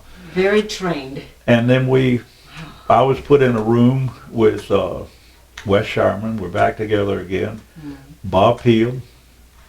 No, Bob wasn't in that room. Or Wes, maybe he was. Chuck Boyd, who would later go on to make 4 stars in the Air Force, wonderful friend. And Chuck Boyd. Chuck Boyd, great guy. Gary Thornton, who was an ensign, and David Gray, who was a lieutenant, I won't say what I was going to say. We had some great people. I mean, virtually all, and some of them didn't belong there. They were in the military for the wrong reason. But I had 7 roommates. Brotherhood. And one of them was John Frederick, who was a Marine warrant officer who had been shot down. He was the 2nd Marine plane shot down in pilot's captain in North. He was flying in an F-4. He's a radar guy. Had flown in the earliest radar-equipped aircraft in the Marine Corps, the F-7F in Korea, at night bombing trains. And he was a master sergeant, and we became the best of friends. What a wonderful man! And he got a terrible, obviously terrible infection about 6 months before we were released, and he died. And I had the honor and the sadness to take some military decorations up to his family and meet his family, which I felt like I knew. Well, Orson, you were like a brother. Oh yeah, we were all so close. But we were at Sơn Tây, and then we were out there, and they were basically they were harassing us, but anytime we stepped out of line, they would take us and do something to us. They took me out to interrogate me, and I wouldn't answer any questions. And they put me on a stool in the middle of a room in the middle of the summer when temperatures probably got over 100 degrees. And they kept me awake. I was chained to this stool, and they kept me awake, sitting on this stool with a light bulb over my head for about, I'm told, I went nuts. I'm told about 10 days. And the guys in the cells or adjacent to that said all of a sudden I started raising hell and screaming and shouting, and the guards all came in there, and then I got very quiet, and they unhooked me and told me to go in the corner and sleep on the floor. And you did? And I did. I immediately went to sleep. Well, the next day they come back and said, now surely you're right. The propaganda, they didn't say propaganda. blank, blank. I'm not doing that. And so I went back on the stool for another 10 days, I'm told. Now, I don't know, because I was nuts, so that's what they told me. And after 10 days, I wrote a propaganda statement praising not President, but praising Senator Teddy Kennedy, who I despise, for his anti-war action, trying to get us out of war, and it was just garbage. And I hallucinated. I some of the wildest hallucinations you ever heard of. Just wild stuff. And then that was my turn on the stool. They took others out, did similar things. I think I held the record for supposedly staying awake the longest time. Orson, and to this day, I don't deny myself sleep. When I'm sleepy, I go to sleep. I'm not going to do that again. Orson, do most Americans know these details? No. Because I have not heard the specifics before like this. You hear the light burning in the water, dripping, things like that. But this is just... It's just the big controversy now. John McCain has been rather vociferous about we don't torture, and I think... would you comment on that? Well, I believe that should be our standard. But if I'm a battlefield commander and I'm closing with the enemy and I catch some of his people, his scouts, with my scouts, and they bring them back, and I'm talking about the lives and death of the lives of my people, and we're about to engage these people, I want to know where the hell they are. If it takes me torturing that guy to get that information, I'm probably going to do it, because it overpowers the moral ground that we should be standing on. But that's life and death. It's back to that old argument: if somebody's suspected of having a dirty bomb in New York City, what would you torture them to find out where it is? You're damn right you would. Well, I know you can't speak for John McCain, but do you know why he would be? I mean, you're on one side of it and he's on the other. Well, he is taking the ethical stand. My God, I love John like a brother. I disagree with him on a lot of things, but he's trying to do the right thing, and his sense of ethics and right and wrong says, we don't do this, and I totally agree with him. But that's what it said. We don't do this. But if I'm that battlefield commander, and I got these young kids backing me, and we're going to engage, I'm going to find out everything I can find out about what we're about to encounter. Very interesting statement. And I don't know any other way, and God forgive me, but I am not going to sacrifice these people if I could have avoided it. Very interesting. So Orson, at this point, you went off to Vietnam. Did you, not a trick question, but were you questioning or thinking, what was the cause, or are we still, what was your feeling? I had read a lot of history. I didn't know a lot of the Vietnam history. I certainly remember the French and Dien Bien Phu and all that, because I was about a senior in high school then, I guess. And I believed we were doing the right thing. Now, because why? Well, what we were being told, and communism, and I understood the domino theory, that if Vietnam fell, very likely Burma would fall, Thailand would fall. I still think that's what is a highly possible scenario, and our leaders were telling us that, and see, in 2020 hindsight, we can see that LBJ was lying to us, about some of this stuff. Some of our best leaders were not telling us the truth, and do you know why they were not? I have, this series, Ken Burns' Vietnam, will be enlightening, because I suspect it's going to give the point of view of the North Vietnamese more credibility than the point of view of the Americans. I just suspect that. I don't know. I've seen snippets of it. I was invited to a promotional thing here a few weeks ago in Denver, and I heard what he had to say. I heard the snippets, and I was getting a sense that it's a little bit... I didn't have any reservations. There is a part of our ego, those of us who fly, and I'm sure the infantry types think the same way. Am I up to it? Can I measure up to what's expected.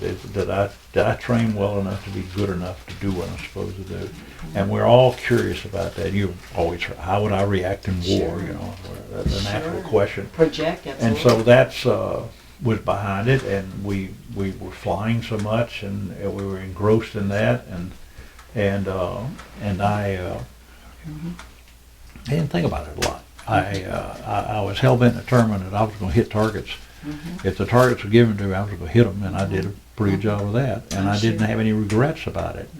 And I was, all of us were damn near nuts, driven by the rules of war, or the ground rules that we had been given. We couldn't go into the DMZ, and they were flooding through the DMZ. Rules of engagement. We couldn't do this, we couldn't do that. You can't drop without a positive identification by airborne fact. Well, my God, you put all this stuff together, and pretty soon your hands are tied behind your back.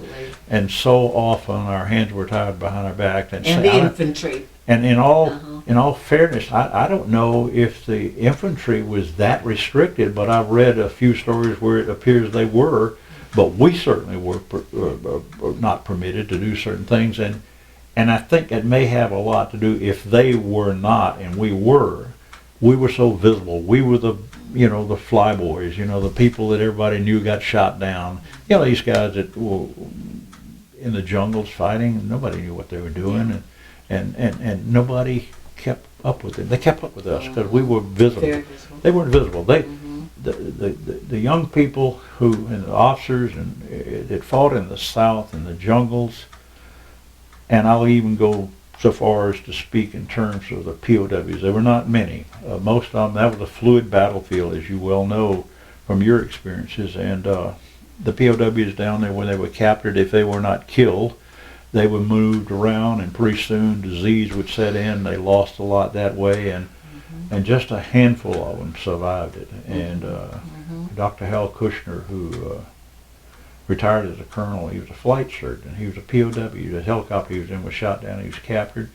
He was kept with American forces. They were kept in jungle camps in bamboo cages, and just deprivation beyond belief. And several young Americans got sick, and the Vietnamese would not let Dr. Kushner try to help, and they died. Can you imagine the horror of that? And they had it, we had it bad, but they had it much worse than we did. And troops in the field, I'm a pilot, I'm an aviator, we don't see what they see. We don't see friends blown away. And the proudest thing in my life is that I'm a Vietnam veteran and I served with them. I like that. I assisted them as best I could, because they damn well took the brunt of the hardship and everything. Orson, great statement. Marvelous people. But just to bring home your point that in the south part of Vietnam, as well as where you were, all types of sacrifice and suffering was going on. Just the heroic acts were common. It's like the general on Iwo Jima said, uncommon valor was a common virtue. And I think, and it goes back to that old saying that, in the heat of warfare, ground warfare I'm talking about, always remember that the Marine out on the front lines is fighting for the Marine in the trench with him. The loftier things of country and honor and all that stuff, in the heat of battle, you're taking care of each other. No one left behind. And my father was Iwo Jima, and I've done a lot of reading about Iwo Jima, and my God, that was a horror show like nobody had ever seen. And those guys were taking care of each other, and the same in the South. And we had the later episodes of opposition to the war, and people not following orders and things like that. And I have no doubts that a lot of that was true. I think a lot of it was driven by the drug culture that seemed to set in, and they were getting their share of drugs in Vietnam, from what I understand. I wasn't there, but by God, the soldier with a rifle is the most important person in armed forces, and they took care of each other as best they could. Yes, they did. And we, in the sterile environment of the air, did our best to help him as much as we could. So And then when you got back down on the ground, you were doing it for each other. doing it for each other, and there was a group of people who were doing their best to get me out. One of my dear friends who got shot down in 1972 and captured a Marine A6. He lived in Colorado, and we came to be real good friends over the last 3 years since I've been living there, and I hardly knew him. Do you mind mentioning his name? No, not at all. Uh-huh. Bill Angus. He was a young captain then, and Bill died of brain cancer here a few weeks ago. And his wife and Bill were very dear to us, and still are. But Bill and I would occasionally be at speaking engagements where I was speaking. He was introducing me because he's a native Colorado, and he was introducing me to all his organizations and friends. And he would say, he was very humble, just an incredibly humble guy. He said, you know, everybody, I'm a POW, but I was there for 8 months or whatever it was. And he said, I didn't do anything. And he would try to say, this is the guy. He spent 6 years and 4 months. And the first words out of my mouth said, I want to tell you something about Bill Angus. He said he's not a hero. I said, in my eyes, he's a hero. He got shot down trying to get me out. And there's nothing I value more than somebody willing to risk their life to get me out. Absolutely. And he had a very successful life, but he had I'll skip that. Well, Orson, in the remaining moments, the last part of this story, I want to know specifically, when did you get communication from home? Any kind of letters, your family, or anything? How far into your... Well, I was presumed to be captured, and because I had hit the ground, they knew I got on the ground without dying, and they just assumed I was probably captured. But I did not get to write home until after Ho Chi Minh had died. That would be in '69. My wife wrote me letters incredibly frequently. I did not get one until December of 1970. And it was 3 years old. I had a picture of my son. You 3 years had old. no clue And, if people were dead or yeah. alive, how your son was? Nothing. And they, of No course, word. as I tell people, I had the satisfaction or the comfort of knowing that my country was going to take care of my wife and family. The Marine Corps was going to take care of that, and they did. They were very good about it. But they didn't know a damn thing about me. So they worried. I didn't have to have that worry because I was confident that she was at home and her family was there, and people who loved me dearly were all around her. And she had a tough time, but not because of a lack of attention, of the comforts of That's comforting. peace and whereas she had to worry about me because she didn't know anything about me. Of course. And my son had no idea who I was. She kept my picture there by him. And when I came home, first I called her when I got released and from Clark Air Force Base, and I said, and we had our conversation. The first words out of my mouth was, "I'm sorry. Please forgive me." And then during the course of the conversation, I said, "How's Kevin?" She said, "Well, he's right here." And I said, "Can I talk to him?" She said, "He's not going to talk because he's emotional and he doesn't know you that well." He said, "But he said to tell you he's 11 years old." Yes. Well, along with that part of the story, of course, I just love the coming home story. So the miserable years went on until then. If you'll finish when you did know that you actually were coming home. Yep. Take it up from there. Well, about after Ho Chi Minh died in '69, most of the torturing waned. Not all of it, because some were really badly tortured. But I think it gives you the impression that he was the driving force behind the vengeance against us. I guess that's a way of putting it. But anyway, it noticeably changed for most of us. So we were still grossly underweight. They started feeding us a little better. How much did you lose? How many? I got down to one point out at Sante. We were, we're always thinking on how to do things. We were allowed to bathe once a week, and after a big monsoon rainstorm came through, the water cistern in the little shower area filled up. So we're looking at that, and there's a bucket over here. He said, you know, and it had a drain avenue. He said, if one of us gets in that and displaces the water, it's back to college physics or high school physics, we're going to displace our weight. So we got to do it slowly because the bucket will only hold so much, but we got to count the buckets. And we were pouring that water somewhere place else to hold it because we didn't have a lot of water. But the guys, several of us tried to get weighed, and they were estimating I weighed as little as 120 pounds. Wow. And I don't think I got that then, but that's what they said. Wow. But there were other episodes that I could spend hours talking about, but Vietnamese isolated Colonel Bud Day, who was a dear, dear friend of mine. He was also a recipient of the Medal of Honor, along with Admiral Stockdale and Leo Thorsness and Lance Saigon, who's a historian to himself, a young Air Force Academy graduate that died because of injuries that they never treated. Mm. But Bud Day is a consummate leader. He had been a Marine enlisted guy in World War II and wanted to get a commission, wanted to fly airplanes, so he went in the Air Force and Air Cadets and all this stuff. And he's legendary, literally legendary. And we were the dearest of friends, and the Vietnamese looked at him and to me and about 25 guys and said, you guys are just rotten. Mm. You just give us too much trouble, so we're going to send you away. So they sent us away. Again. And we're out in this remote camp that I think we called it Skid Row. And they're not doing anything to us. And we're, having a good time getting to know each other. We're all living in individual cells, but there's a wall about this far away from us and a walkway here.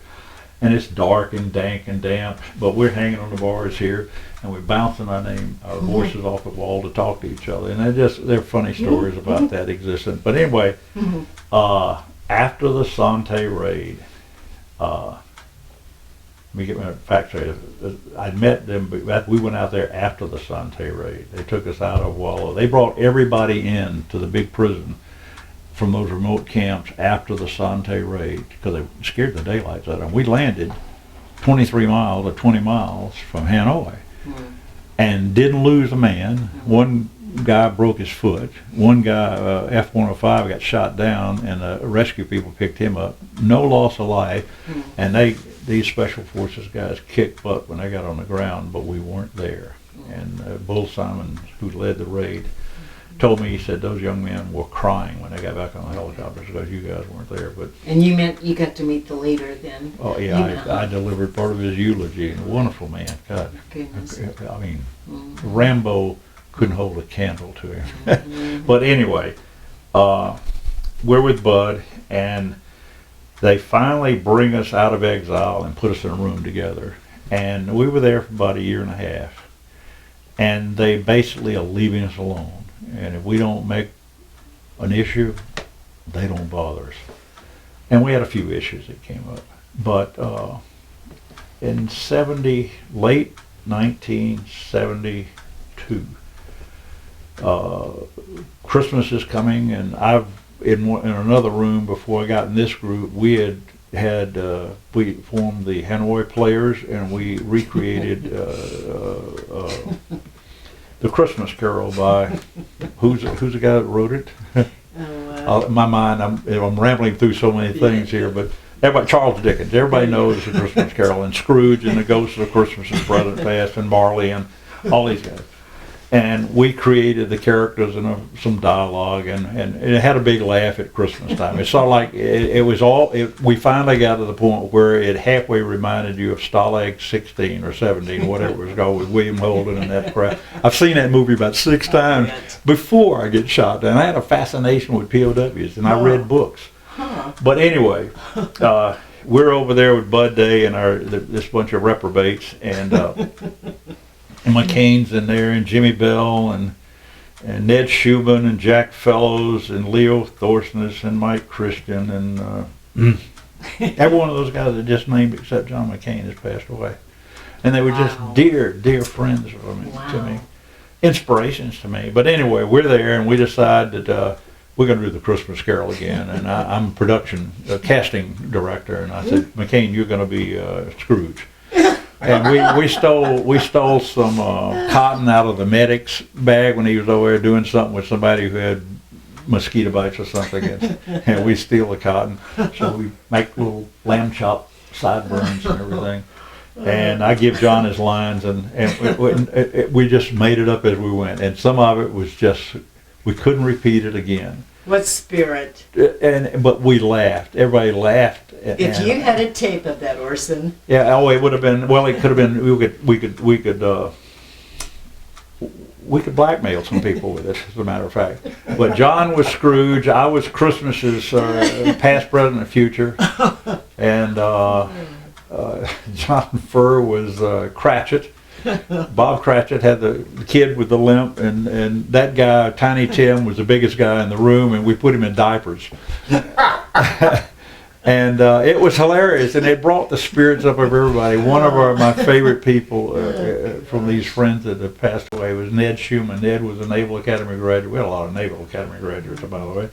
But Ned looked like Ichabod Crane. He was so skinny, and he had a nose bigger than mine, and he just sort of slumped over, and he was a test pilot. This guy was so smart, it was just scary.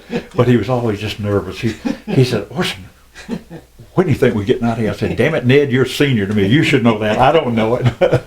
But we, I think I just hit my mic, probably screeched across the video. But they did something. There is a story, a poem about a wayside inn in England, and it may have been Jamaica Inn, and the poem is about the beautiful Tess. And the writer, her lover is coming to get her, but the people that don't like her lover have tied her on a post, and she's in the window, and they've got the candle so he can see her from far away. And he's riding in his horse and to get and rescue the beautiful Tess, and one of the other guys is Tess and other stuff. And Ned is the rider. And he's pretending he's on a horse riding, and they did that. It's just hilarious, and God love these guys. I mean, brought a lot of laughs. Spirit. But by the way, were any of the any of the Vietnamese watching this? No. When we first came back from Sơn Tây, they were terrified that we were a lot together. They thought we'd have a riot or something, and they didn't know what to do with us. You were having fun. And we were just having fun. They didn't. They sort of quit paying. Our group in particular, they just quit paying attention to it because they knew they couldn't do anything with us other than beat us. They had to miss you when you were gone. Anyway. But we rolled into the new year. Well, the Christmas bombing, that was just, oh my God. We're laying there on the concrete pad with mosquito nets up, and McCain is over here, and I'm here, and Jimmy Bell is over here, and they're both short guys. And I look up as we're trying to fall asleep there, and the beam in the building was exposed, a steel beam, and it just sort of waved. And I said, good God, look at that.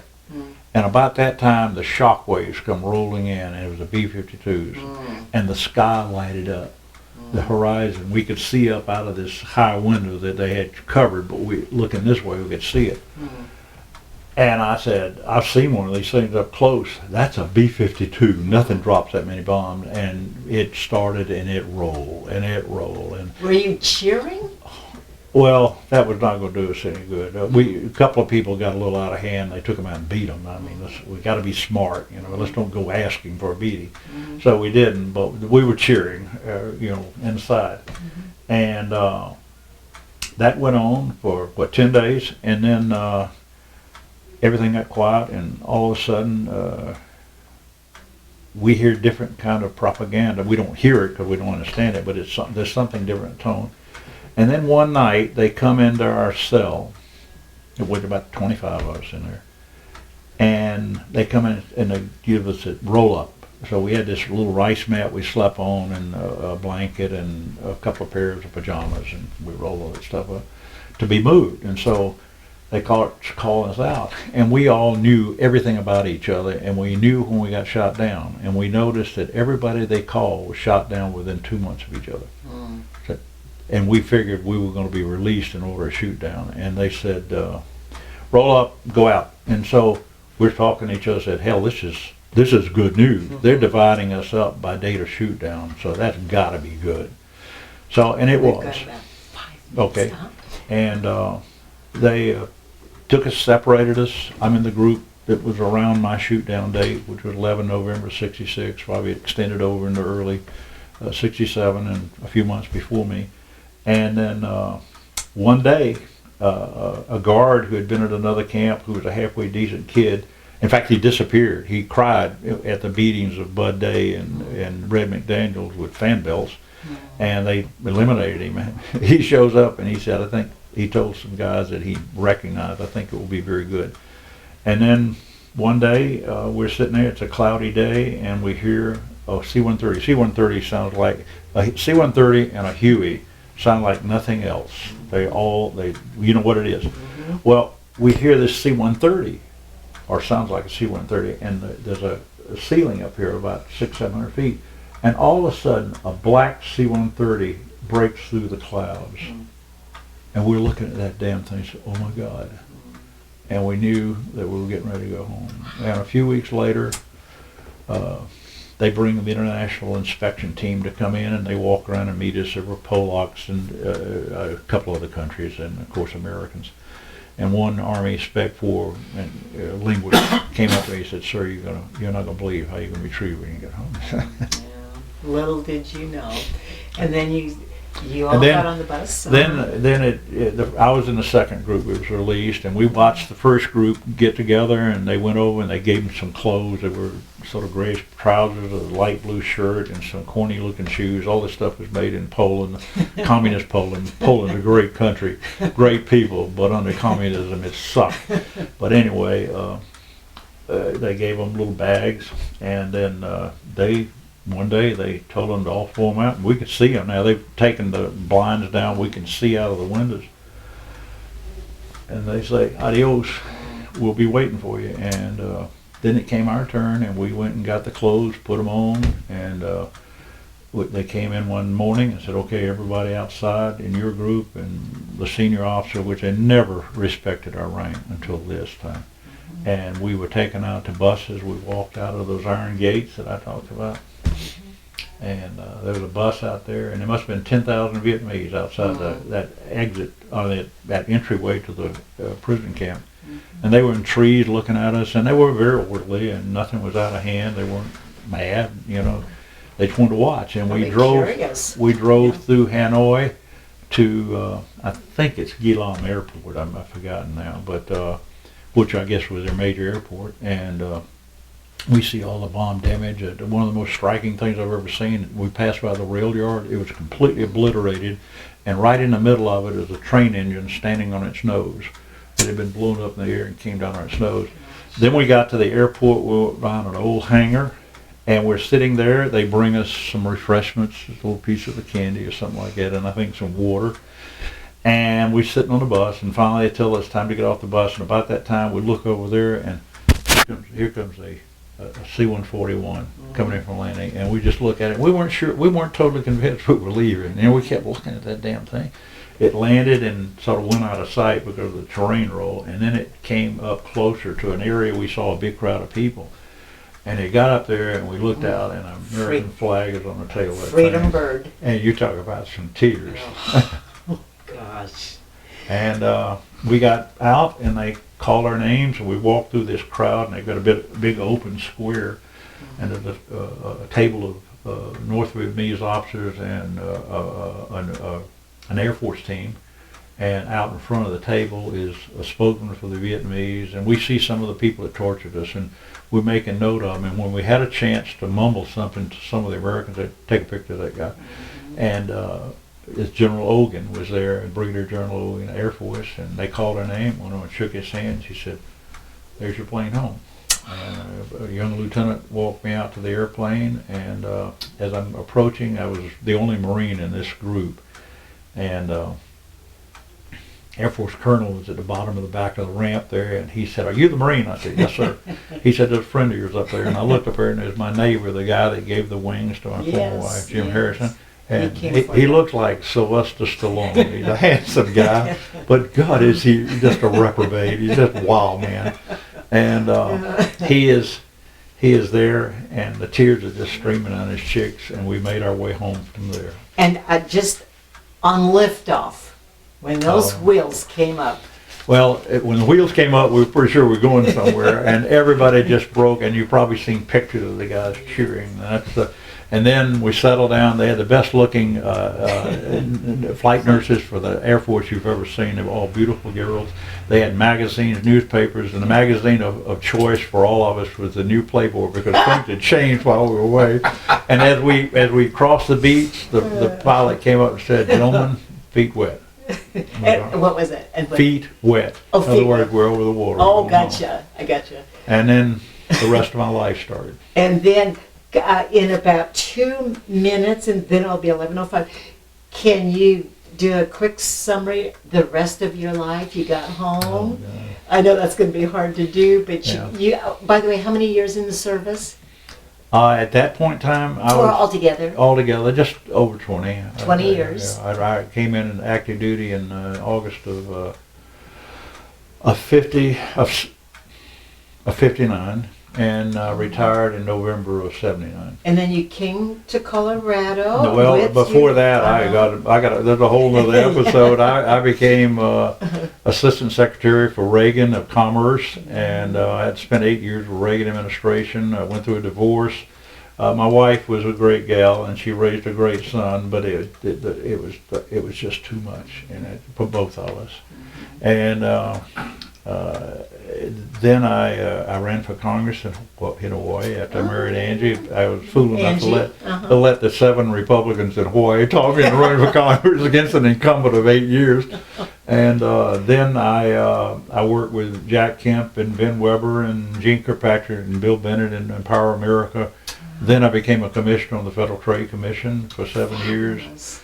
And then I retired again, and my wife's son and his wife had triplet daughters born in 2000, and they're 7 years old. What does that make it? 2010, 2009. And we decided we wanted to be with them for the rest of our lives, so we moved to Colorado, and they live 5 minutes away. And as my friend Larry Freese, a Marine who was a POW, shot down in 67 or 68, I believe. He got home a bachelor. He loved motorcycles. And he told us first thing he would do buy a motorcycle. He'd ride around the country. So at Christmas, we got home in March. At Christmas, we get a card from him. It's got a picture of him hanging over the side of Niagara Falls by one hand, a Santa Claus hat and a beard, and a magnum of champagne. And the caption on these said, "XPOWs never have a bad day." End of story. Oh boy, what a beautiful ending, and as I said to you before, a triple blessing from God with those darling little grandgirls. There's something. And could you name them quickly? We have Lila, Uh-huh. who is the other one, and then we have Marina and Ariana, who are identical twins, and to this day I can't tell them apart. I say, "Ariana," she'll say, "No, Papa, Marina." And your wife Angie. And Angie, and we live in Boulder, Colorado, and like I said, 5 minutes away from them, and we spend a lot of time with them. They light up my life. I mean, they love their granny and they love their papa, but they love granny because she teaches them so much that I just sit there and smile. See, I miss my son from 4 to 11. Yeah. I'm seeing the learning process and the maturing process in them now that I miss. It's kind of a blessing, isn't yeah. it? Just I'm blessed. I'm the It's luckiest guy you ever met. Yeah, the locust years, that have been eaten are now a blessing.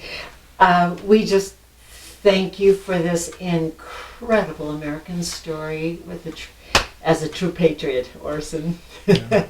It's because I love it so. Oh, you're an amazing patriot. Thank you so much. Thank you.